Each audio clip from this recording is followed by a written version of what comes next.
In today's video, I'm going to teach you how to create a project using templates effectively. We'll break down the process into simple, manageable steps to ensure you're comfortable and confident as you work through the task. So let's get started and dive right into it. First, you'll begin by clicking on the Create button. This is your first action and sets the stage for everything that follows.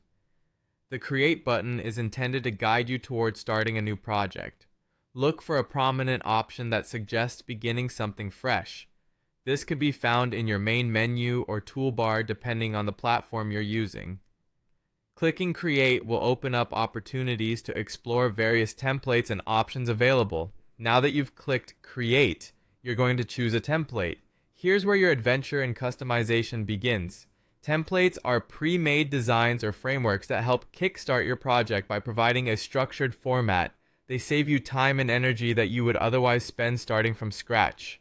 As you browse through the available templates, pay attention to the details each one offers. Consider the overall layout, color schemes, and any specific features that might align with the project you have in mind. Select one that resonates with your vision and goals. Think of it as choosing the perfect canvas for your masterpiece. Once you've selected your preferred template, it's time to bring your unique touch to the project by customizing it. This is one of the most exciting parts of the process, tailoring a generic template to suit your specific tastes and preferences.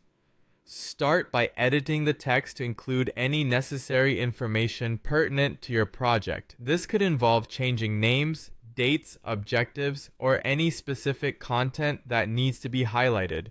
You may also alter images and adjust color schemes to align with your brand identity or personal style. Don't hesitate to explore different functionality options like widgets or plugins, as these can greatly enhance the utility and appeal of your project.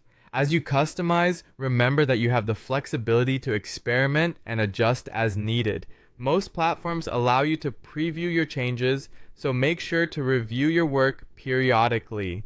This practice not only ensures that everything is on track, but also helps you identify any changes you might want to make before finalizing the project. Finally, when you're satisfied with your customizations, it's time to complete and save your project. Make sure to give it a suitable name, something that is easy to remember and relevant to the project's purpose. Saving your project ensures your hard work isn't lost and allows you to access it later for further editing, presenting, or sharing with others. By following these straightforward steps, you'll be able to efficiently create and customize a project using templates. I hope this guide empowers you to tackle your next creative endeavor with confidence and ease. Thank you for tuning in, and happy creating.